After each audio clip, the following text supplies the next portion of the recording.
ba baykat bi sàmmkat bi ak keneen mun cee yem. Alors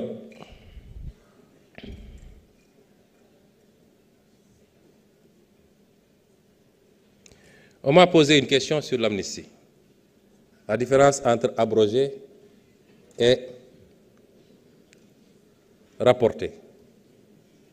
loolu juriste yi mën nañ ci tontu donte am na lu ma ci jàng tuuti. Le terme abrogé n'est même pas est impropre quand il s'agit de loi. Le terme rapporter du moins, on ne rapporte pas une loi. Car il y a un autre terme beaucoup plus approprié. Mais rapporter n'efface pas totalement la loi, mais peut en changer un certain nombre d'aspects, soit en rajoutant ou en diminuant. N'est-ce pas, monsieur le ministre de la Justice? Ce qui est différent d'abroger. Mais les deux options sont sur la table. Abroger totalement cette loi unique. Parce que nag am na lu xaw a bizarre ci réew mi. dañu ne woon loi d'amnistie bi dañ koo négocier mu méngawul ak dëgg ndax loi d'amnistie bi ñu ko andilee ñun dañ ne ànduñu ci. bu dee ñi nga xam ne ñoo rey ñoo torturé ñoo gaañ dañ ne loolu dugal ci loi d'amnistie bi ñu ne ñun bu dee loolu d'accorduñu ci. bu dee nag loi d'amnistie pour uniquement les faits politiques bu boobaa d'accord nañ ci. ñu ñëw ba fii Assemblée nationale ñu ne déet defe naa madame le ministre de l'époque moom la ko député yi fii laaj député Pastef fii mu ne lépp a ngi ci. boobu maa nga woon fa ma ne woon ci sama hôtel 5 étoiles bi mais ca boobu laa fexe ba woo député yi Ayib Daffé ngi nii ne leen voter contre cette loi parce qu'on n'acceptera jamais une loi qui absout ay nit yoo xam ne la ñu def lu garaaw la. Et c'est pourquoi nos députés ont voté contre. kon nu ñu mënee ne Pastef da doon négocier loi d'amnistie alors que Pastef a voté contre. Est-ce que su majorité bi voté woon contre comme Pastef loi bi dina jàll? kon am na loo xam ne mais problème bi newul foofu comme d'habitude ñoom seen spécialité mooy loolu même si communication la ñuy jàngal mooy toujours il faut polluer l'atmosphère il faut nga fexe ba nërmel xelu Sénégalais yi ñu génn ne loi d'amnistie bi de toute façon voté nañ ko ba pare ça a bénéficié à Pastef waaw léegi Pastef la bénéficié woon Pastef bëggatul bëggul wax ji jeex na kon lan moo fi jar tëbëg ñii naan kenn mënu ko abroger parce qu'il y a déedéet man nga doon may bëggatuma nañu génne loi d'amnistie bi ñun ñëpp ñu dem uyu ji ñun ñëpp man ak keneen nañu génne loi d'amnistie bi fi jar a ragal.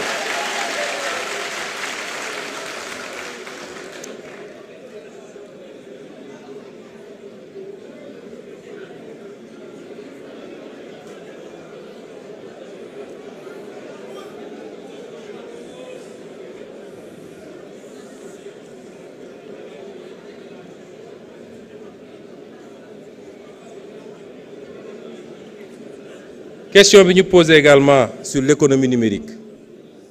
Oui, d'accord naa ni le numérique lañ ca war a def defuñu ko. Il y a deux aspects. Il y a l'aspect sécuritaire d'abord. Nous sommes dans une insécurité numérique extraordinaire dans ce pays.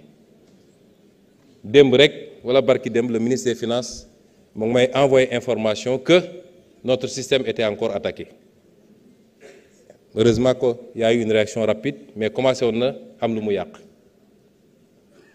lu bari ci li ñuy utiliser fii comme des logiciels des progiciels maîtriser wuñu ko yoruñu clé yi kenn xamul fu mu jóge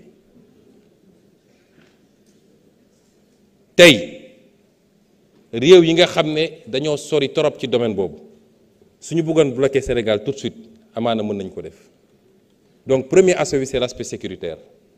wax naa ko barki démb bi may dem ci ndaje xale yooyu nga xam ne c'est la fierté du Sénégal ndax ci domaine yi nga xam ne lu mel ni intelligence artificielle ñu ngi ci def lu am solo mais l'autre aspect c'est que le numérique est le premier facteur économique aujourd'hui dans le monde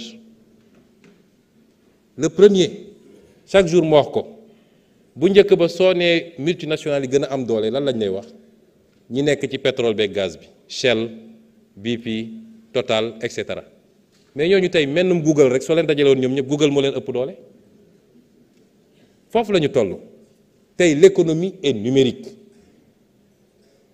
tey soo demee ci réew mu mel ni Chine numérique bi mi ngi représenter 42% de son PIB la Chine foofu lépp man di demaguma fa waaye gars yi fa bu dem nee nañ ma sa hôtel sax da ngay commander robot moo lay andi servir la ça c'est de l'intelligence artificielle foofu la àdduna bi toll loolu mooy les grands enjeux et les grands défis mais xëy su bëggoon jot nekk ci plateau yi diw jaar na fi diw lekk na lii il faut ñu dépasser yooyu ce qui nous interpelle est extraordinairement grave et si on n'est pas conscient de notre retard on ne pourra jamais le rattraper et j'ai l'impression que une certaine classe politique, malheureusement, n'a pas encore conscience de cela.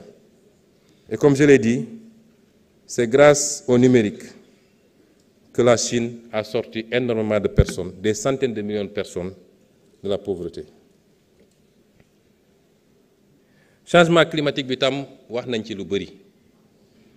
Mais am nañu un certain nombre de programmes. Yenn yi c'est déjà bouclé, comme le WACA, yeneen yi ngi en cours, avec des mesures à long terme et des mesures immédiates, notamment pour Bargny qui a été soulevé ici, ak yeneen ak yeneen. dama ne sànq déclaration de politique générale la sànq dama wax ministre yi ne leen liñ fi posé yëpp ci question peut-être duma ci mën a entrer dans le détail mais lépp dañ koy recenser bu ñu paree nañu def un livre de la déclaration de politique générale boo xam ne déclaration bi elle-même ma nga ca mais les questions qui ont été posées et les réponses qui ont été apportées sectoriellement.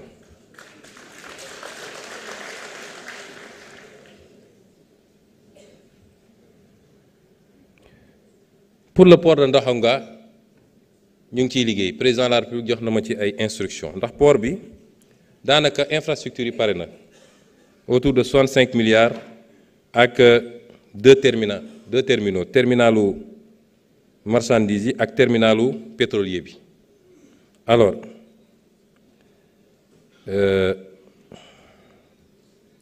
terminal marchandise moom dina commencer fonctionner ci premier trimestre bi janvier février mars et nous sommes en train de discuter avec des concessionnaires pour le terminal pétrolier am naa yaakaar ni en tout cas ci premier semestre bi au moins le terminal à marchandise le terminal marchand va commencer et que deuxième terminal bi dinañ ko concéder rapidement. J'ai reçu moi-même les offres sur ma table.